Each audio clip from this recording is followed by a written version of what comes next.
هپاتایټس A چې دی دا کومه خاصه درملنه نه لري.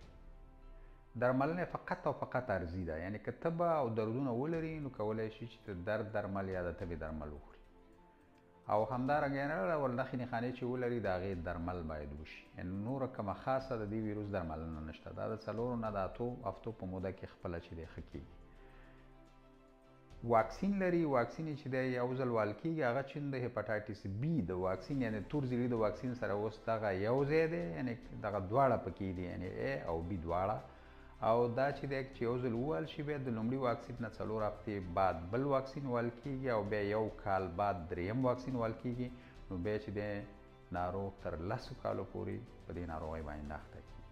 او ډېری چې دی که په دې ناروغۍ یو ځل څوک اخته شي نو ټول عمر چې دی معافیت حاصلوي او بیا په دې ناروغۍ باندې نه